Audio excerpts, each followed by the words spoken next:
it's not really a Christian country anymore. It's not a Christian country anymore. In name, but it doesn't feel like it. I mean, officially you're not supposed to be preaching on the streets, but they've got a lot of people, a lot of Muslims standing there, selling Qurans, giving out Qurans, preaching the Quran. Now, if you go to Hyde Park Speaker's Corner, that's fine. Everything is allowed there. But it's not just there. It's everywhere, outside the train stations and everything. And maybe some people will get offended that I'm saying this, but this is just my opinion. If it's a Christian country and you're not allowed to preach Christianity, why should you be allowed to preach the Quran? Right. How does it look like from a Jewish perspective that Christianity is fading? Because like we don't really, it's in a way it's like it's not yours. So I'm here with Zahava, and Zahava is a Hasidic Jew, right? Yes. Living in London. Yes. And I think it's a great opportunity to hear what it's like to be a Hasidic Jew in London and what has changed over the years, what it's like now. So is there anything else you want us to talk about before we dive into your specifically Jewish experience in London? When you say specifically Jewish experience, do you mean like since October 7th or just in general? I think in general. So here's what the Liverpoolians told us when we went to the synagogue. They told us that the rise in anti-Semitism had been drastic for a couple of years before October 7th. So October 7th did not even add that much to it. It's been like the year before October 7th, 2 years before October 7th, it was already exploding, the anti-Semitism. And then and then in October 7th, this is where the encampments started in Liverpool and things like that. Right. But Liverpool is different. Yes.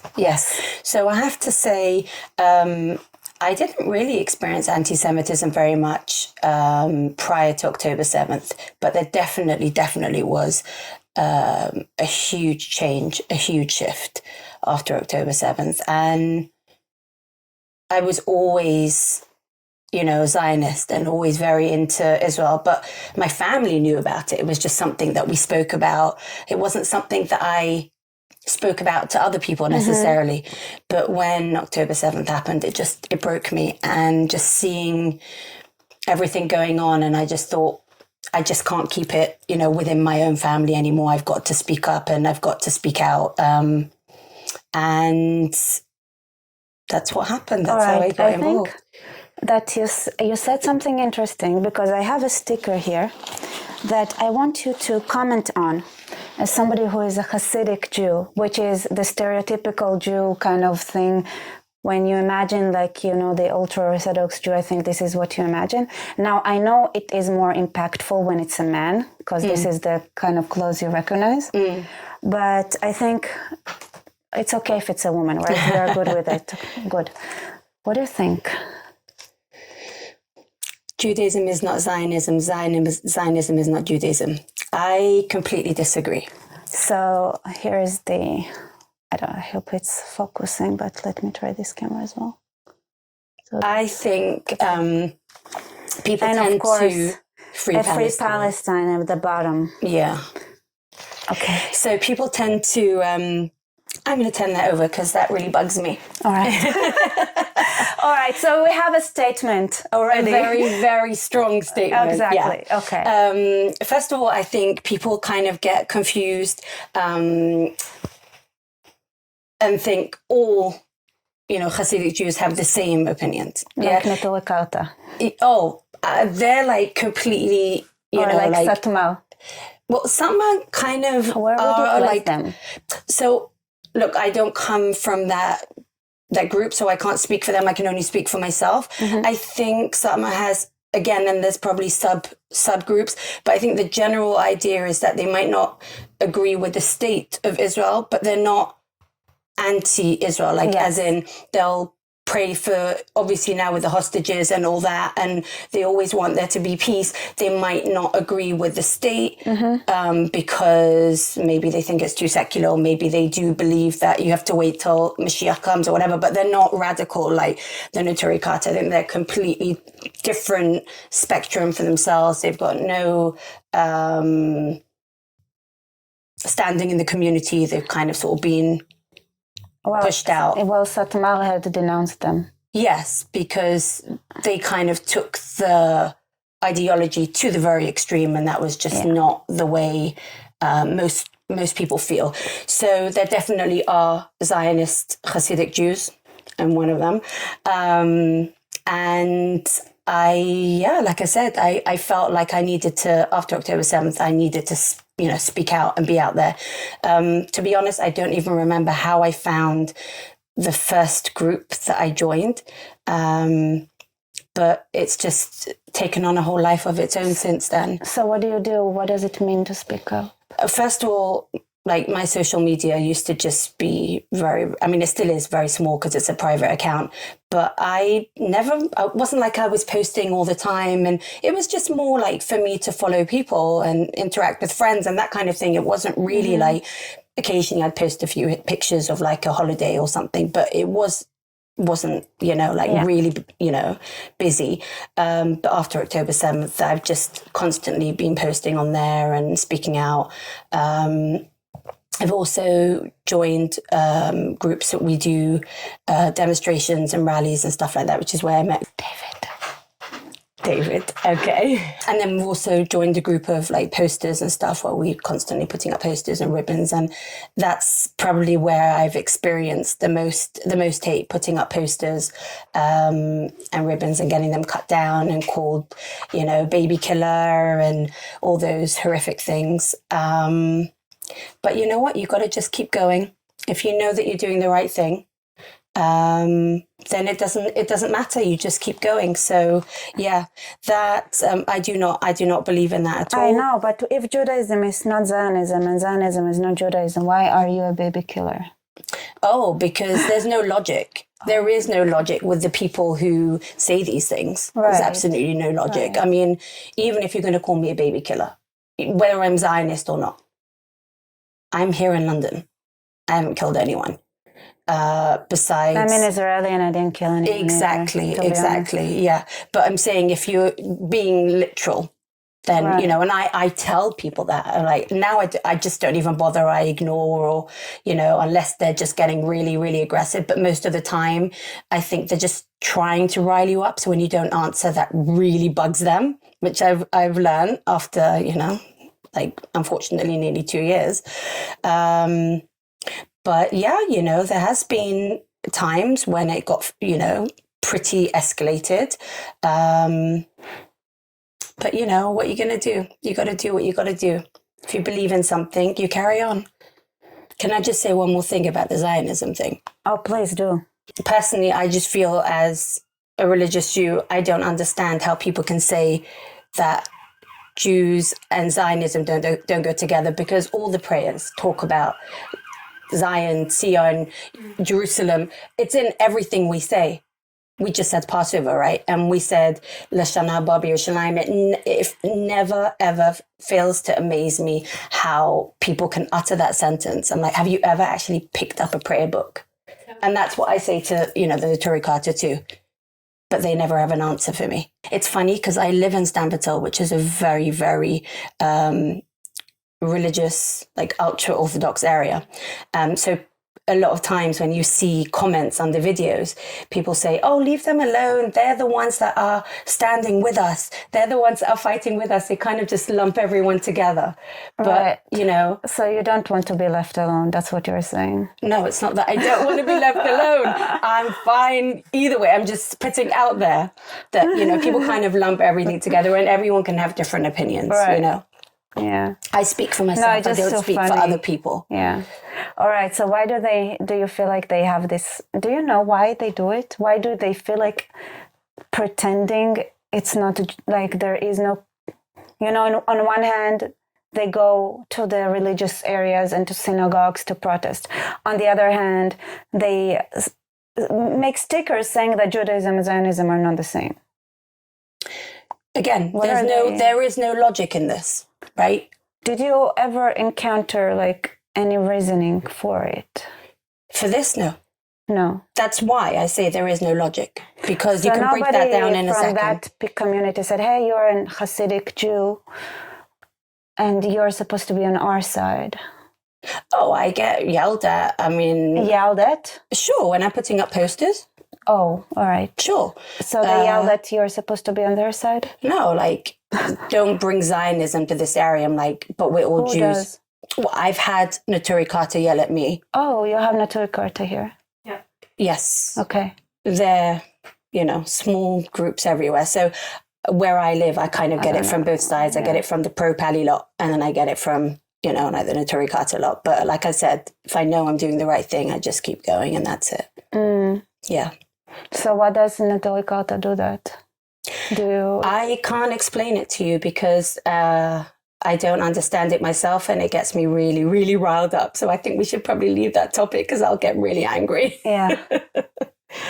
And I think, are they trying to save themselves? I can't speak for them because I really, really don't know. I don't understand their ideology. Whenever I've tried to talk to them, right, the answers are so warped it doesn't make sense. Like, for example, I'll say you say that everyone lived in peace before the state was created, but you got the massacre, the Hebrew massacre in 29, that was way before the state was created. How do you explain that? There's no logic behind it, so it's not something that, same as when I'm arguing, when people call me a baby killer, and I'm going to say I'm living in London. How can, there's no logic to either side. What made you take action? What was the thing that you were like, okay, I have to take action now? October 7th changed everyone. But is it October 7th that made you do that? To speak out, yes. Like Why? I said, I always felt very passionate. I've been to Israel many times. I love Israel. I've got family there. I always feel when you land, there's just something you feel there that you just don't feel anywhere else. It's a special place. You feel at home there. Even, my locational geography is appalling and my sense of direction is appalling. So I can't tell you where things are, but I know when I land there, it's home. So I was always passionate. But October 7th changed that, as in not just keeping that passion to myself, sharing it, and standing up for Israel, because watching, you'd think that after October 7th, the world would be on our side. Because what happened was so... this is why I asked, is it October 7th or the aftermath? Both. Really? Both. I mean, I remember turning on my phone after the holiday, after Chag, and... Did you get any rumors coming towards you? Yes. All right, so for those who don't know, October 7th was a Saturday, Simchat Torah. And the Jews don't usually don't use technology unless it's an extreme, like a life-saving situation or life-threatening situation. So the way that religious Jews got the news is just by people coming to the synagogues, and at least in Israel, some would like post things on the buildings, like make posters and let people know what's happening.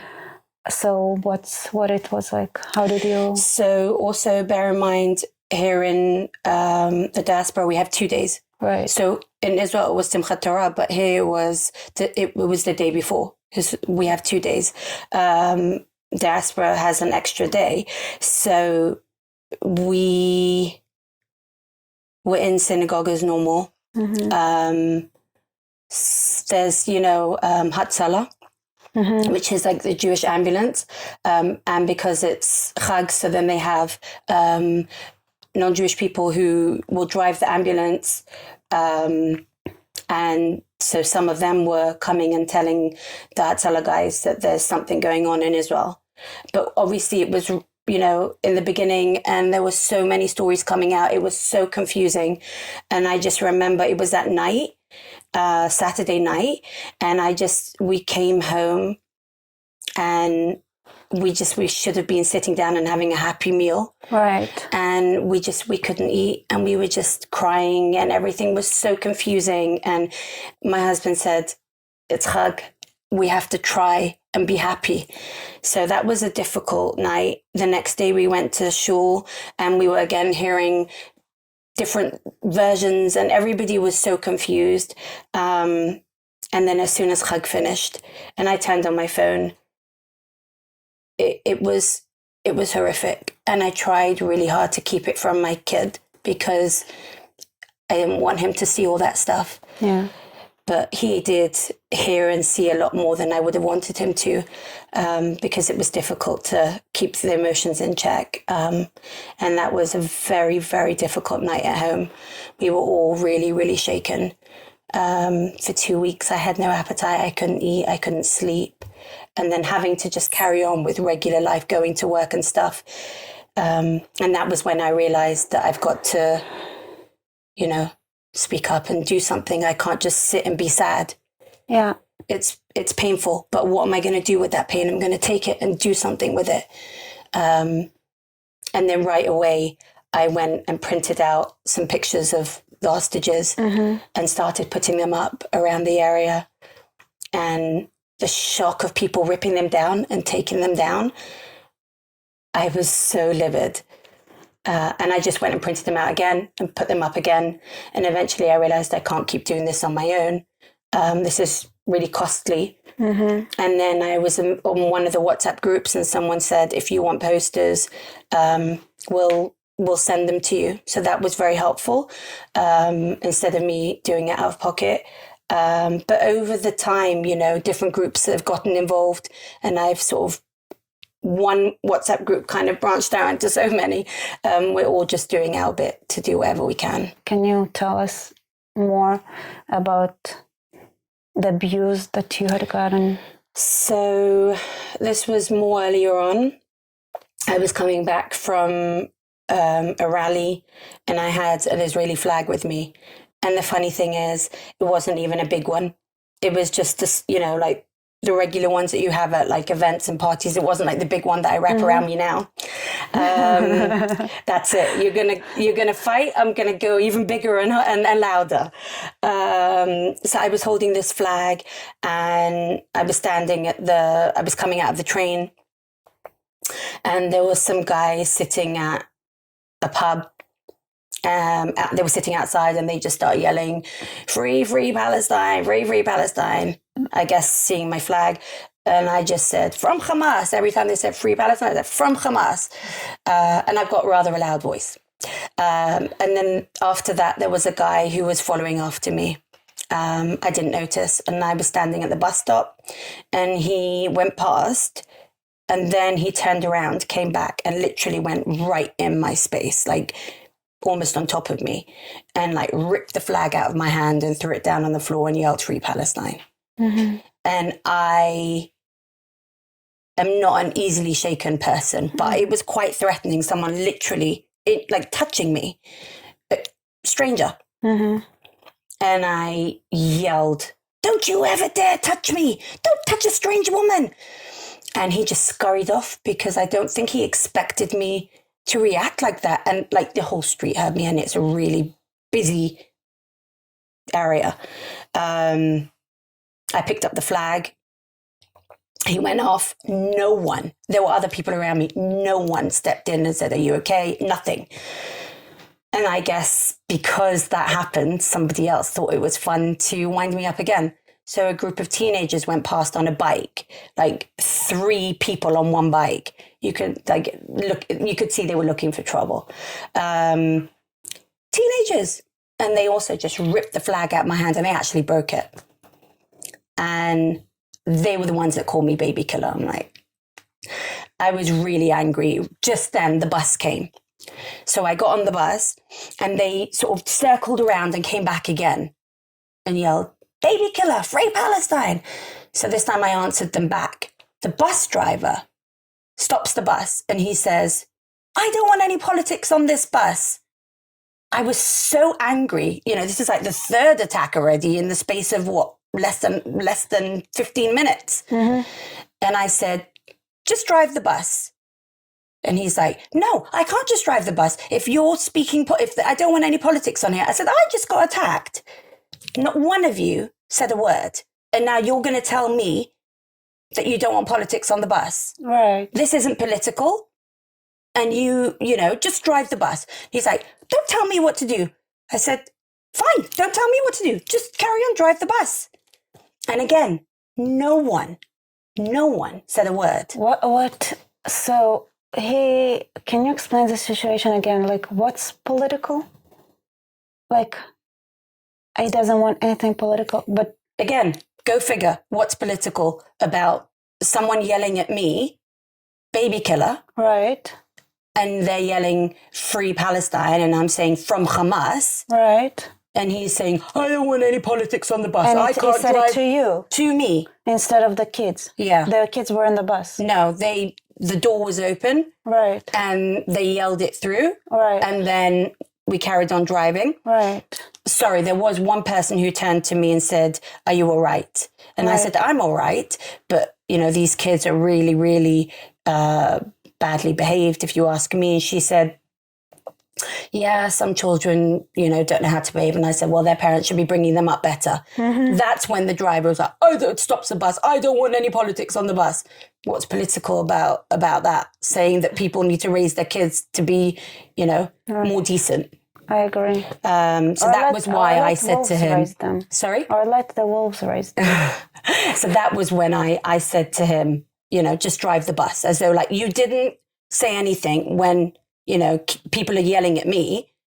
But then when I'm sticking up for myself, then you're saying you don't want politics on the bus. Like, I'm sorry, just do what you need to do. I love it. There is so much euphemism in the UK. What happened to the good old, I don't want Jews on my bus? Now it's politics. Oh, it's okay. That happens too. That happens too. I saw a clip of a guy saying he was yelling about Jews and go tell them in Downing Street. I said it. The Jews are doing what you're doing in Palestine. It's not right. And what was done to you, now you're doing to others.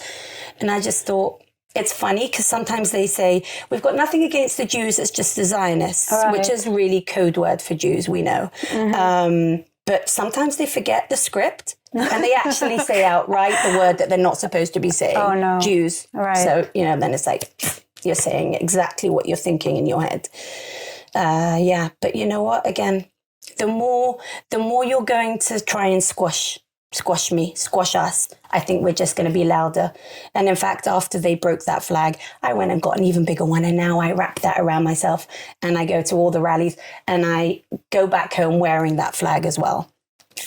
And sometimes I'll get looks and I'll just give a look right back. Mm-hmm. But that's it. That was the only time it was physical for me. My son, unfortunately, had his hat thrown off as he was just minding his own business, riding down the road. My husband was yelled at, and he wasn't even wearing anything that would make him look like what they call Zionist, you know, just a regular Hasidic Jew. And this guy comes over to him and says, a civil war is coming and we're going to get you Jews first. Oh, I love that. Does your husband remember what the person looked like who said that? He said it was a white British guy. It's kind of leaking into each other, right. You know.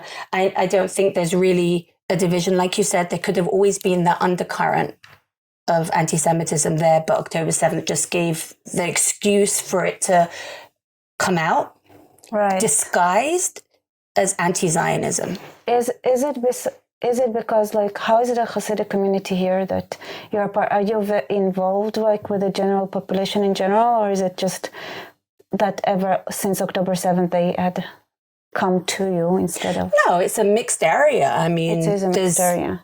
Yeah, like you know, it's also quite a Muslim area as well. Mm-hmm. And there's just regular British people. It's a mix. It's just known as a very Orthodox area, right? But obviously, there's a mix of everyone, right? And yes, of course, there's always been incidents, but there's definitely been a huge uptick. And because people feel it's okay to kind of cover it up under anti-Zionism, which they feel is more acceptable than just the Jew hatred. That's why I think a lot more of it has come out. Disguised. But were there security measures that you have in your neighborhood?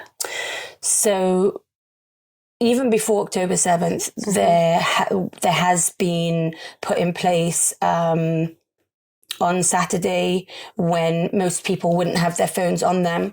Like you said, most religious Jews don't have technology on Chagim and Saturday. So they have security walking around the area so that if anyone would get attacked, then they would be there to help. But it's Britain, so you're not allowed to carry anything, like they don't have any weapons or anything like that. It's more of a deterrent, I would say. Is it only on Saturday that you had that? So during the year, they're outside the schools. Outside the schools and synagogues, but on Chagim and Saturday, they're walking around the area. Like I said, they don't have anything on them that could really stop anything from happening, but it's considered more of a deterrent. Like if you see that there's security walking around, then you're going to be more probably think twice before you do something. So they're visible. Yeah, they have the yellow vests, and it will just say security on it or something like that. Yeah, so there's been maybe more of them going around since anti-Semitism has gotten worse after October 7th.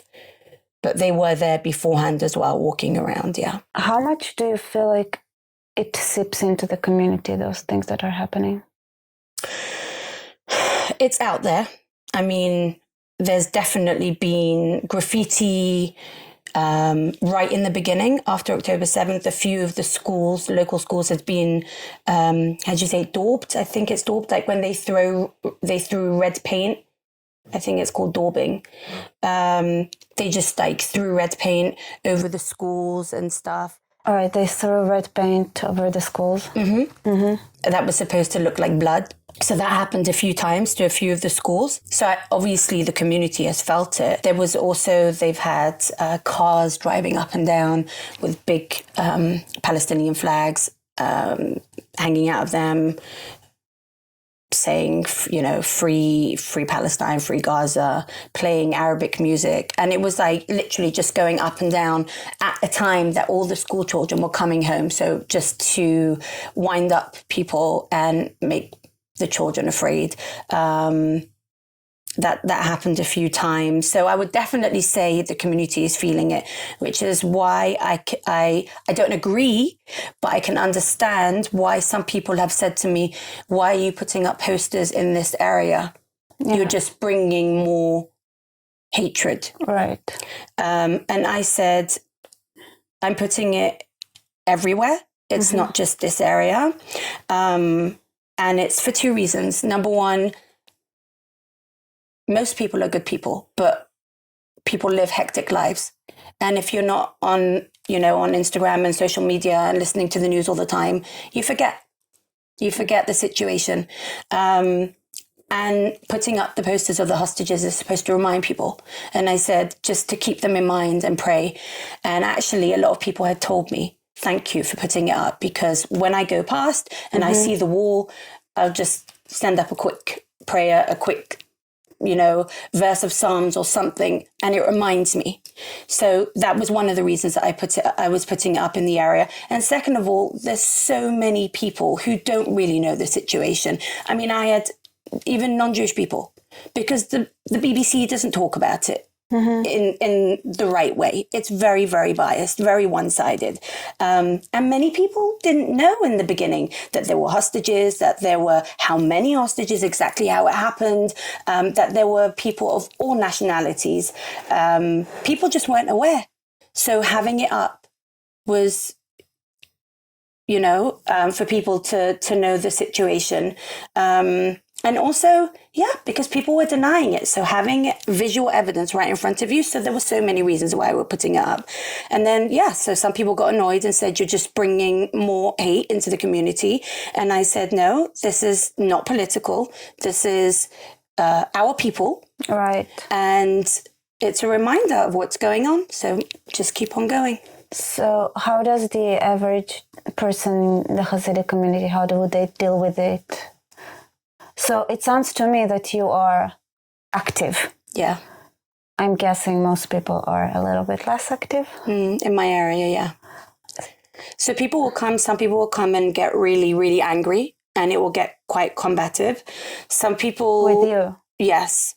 And some people will come up to me and tell me, thank you so much. Drawing fire. That's the reasoning, right? Yeah, not because like people tell me it's not that we don't believe what's going on, we know. Yeah. But you don't need to put it out there. Right. And I said, but it's out there already. I mean, you have demonstrations, like these things are happening, right? In our area. Right. So you need to have the other side of the story. You can't just, people saying to me, you're bringing the hate. And I said, but on October 7th, they were dancing on the streets. I mean, Hackney Town Hall is really not that far from our area. Okay. And right outside there, they were dancing with flags. That's also how we knew that something really big had happened. So are they still dancing now though? There was an encampment there for a while. Yeah, there was. It's ludicrous. They're not that jolly about October 7th anymore because of... I think they are still very jolly about it. I'm talking about people dancing outside, I'm talking about that's like the people who support. Obviously, they support October 7th. Yeah, I'm not talking about Jewish people. Yeah, obviously. Yeah. But I don't know how people are here, but the Gazans, they still didn't record they don't understand cause and effect kind of thing. Yeah, most people so they here dance, also don't. to this day, they dance about October 7th. They just don't understand why they had to suffer afterwards. Yeah. Like this doesn't compute in their minds that something like those two had anything to do with each other, which is amazing to see. It's like baffling, really, like how something is like hasn't connected. I think it's not that it hasn't connected. It's just they don't want to understand. Like when people say to me, when I bring up about when we're arguing about this, and I'll bring up October 7th, they're saying history didn't start on October 7th. There's been so much going on before that. Yeah, but it sure didn't help. No. And anyway, that was a huge escalation.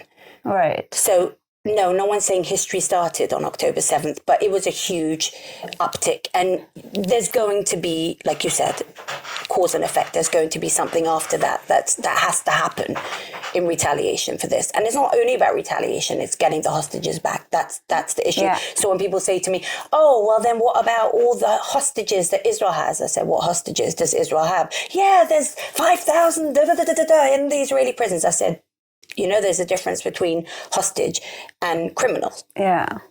Well, that, but, that's the argument I'll have with people. And they'll say, what do you mean? I said, well, you walk down the street and you do a crime in London. What's going to happen? You're going to have to pay the price for doing that crime, right?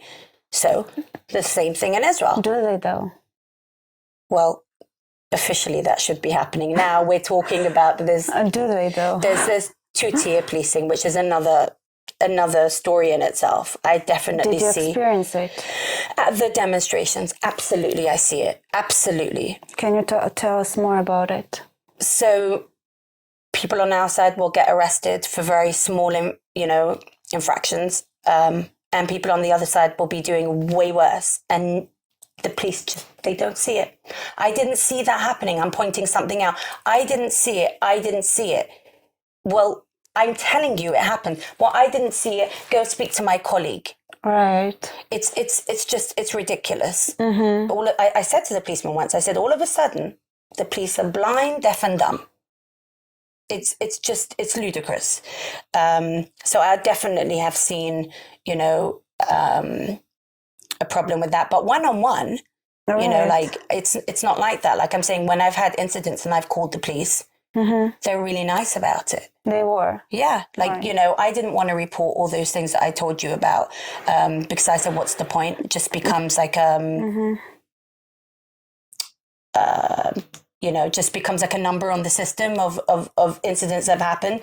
But a lot of people in the group told me you need to report it because even if it just becomes, like a statistic. At least they have it. Yeah. Right. So the police they came to my house right away that night and took a statement, and they On what? exactly, that's it. They were very nice about it. On which incident?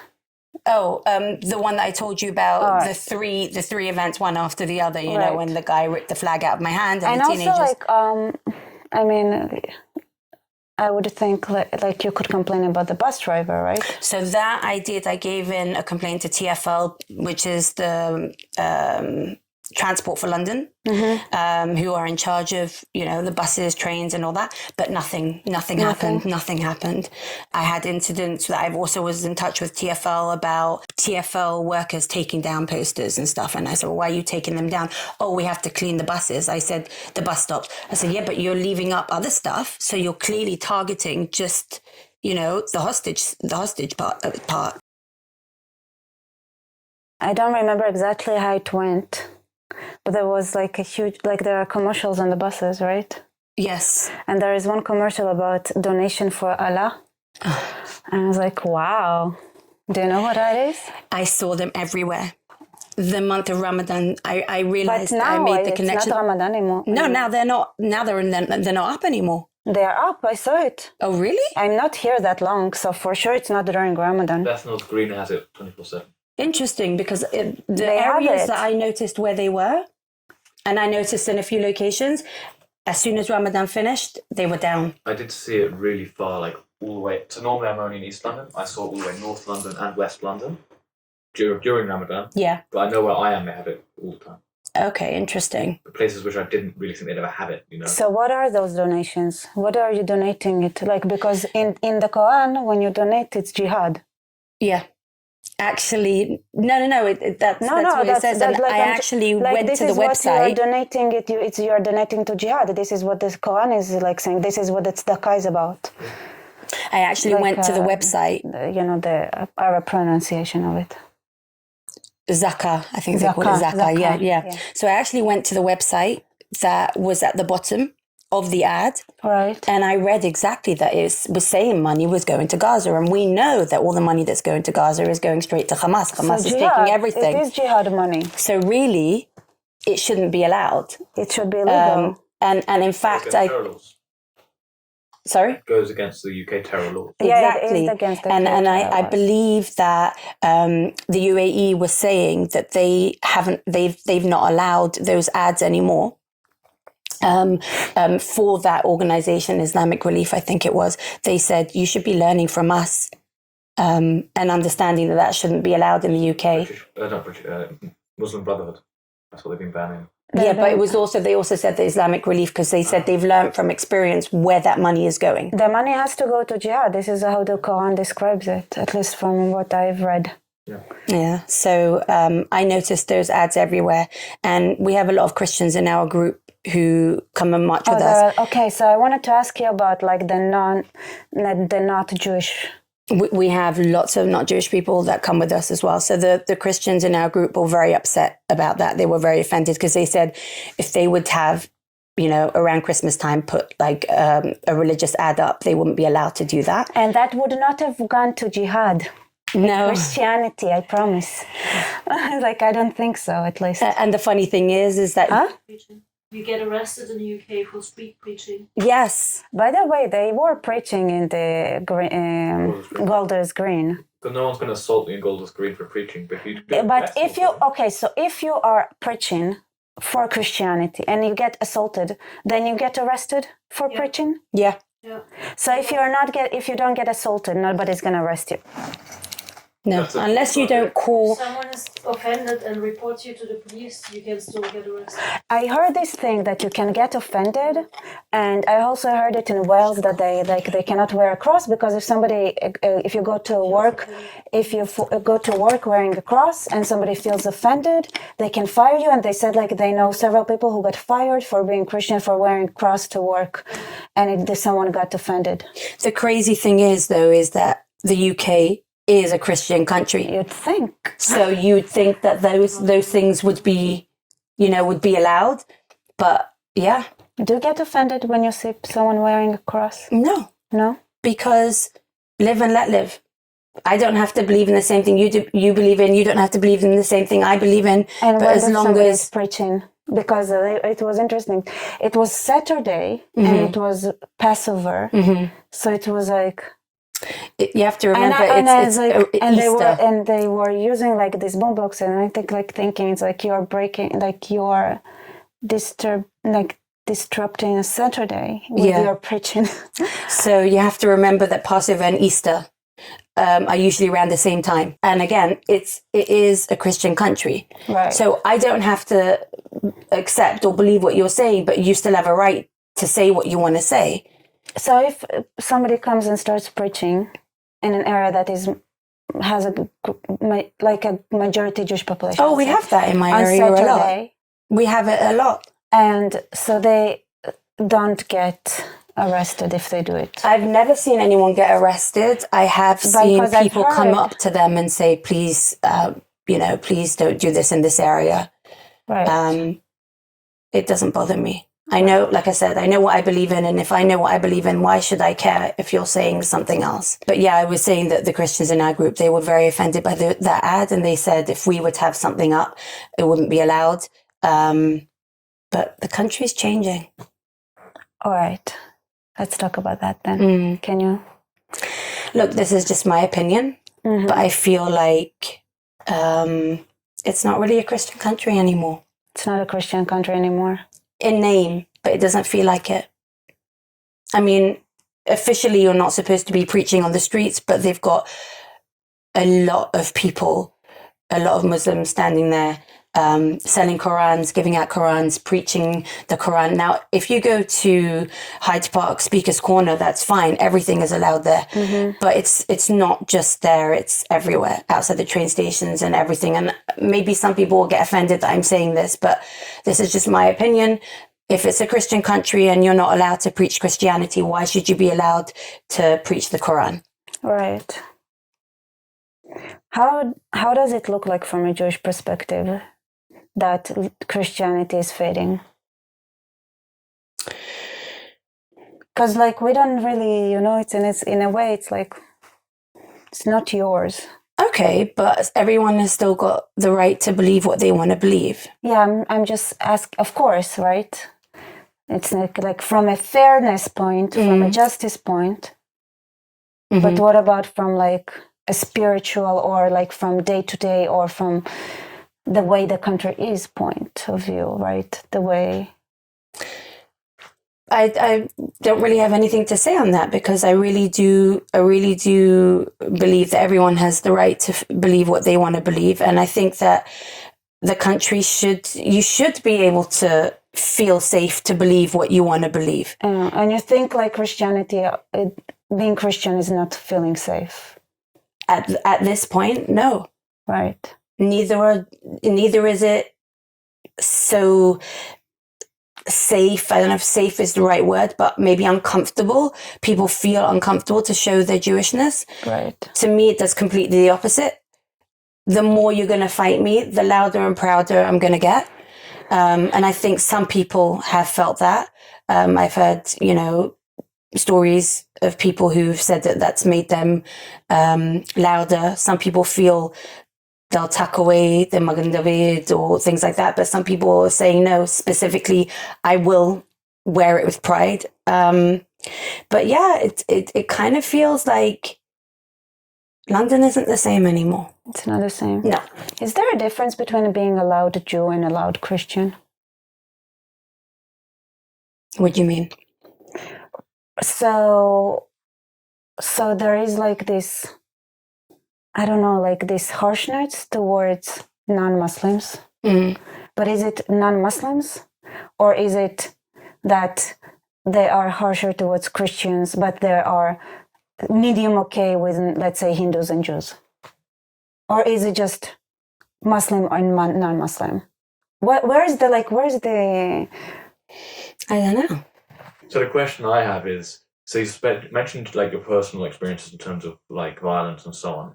If we think about the way that police classifies violence and what they actually action, like actual violent racist crimes, do you think that there's a disparity between the regular Jewish community and the Hasidic community?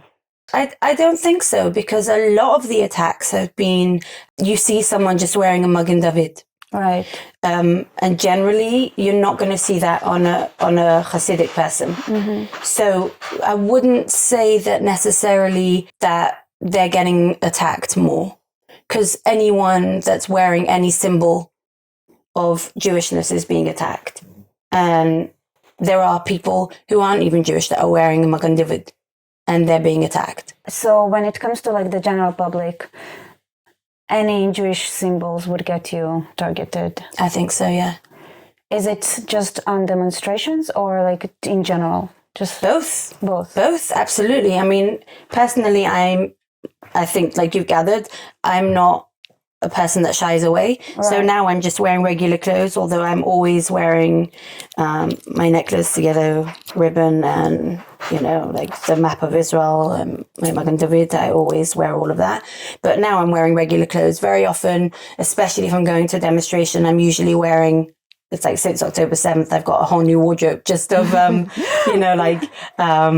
All the t-shirts. T-shirts and jumpers and stuff, like I've got my summer wardrobe, my winter wardrobe of all the stuff that I'm wearing, like, standing with Israel and all that. So very often I'm, I bought that when I was in Israel, actually, at Hostage Square. Yeah. Bring them home now, and it's kind of all faded already because it's been so long. And often I'll notice people give me a look. Like they'll see a jumper that I'm wearing that says I stand with Israel, or let them go, or whatever it is. Like I said, I've got a whole collection. And I'll be sitting on the train and they'll give me a look, and I just give them a look right back, and then their gaze just drops. So I wouldn't say it's just at demonstrations, just at rallies. It's at any time, but I'm not fazed.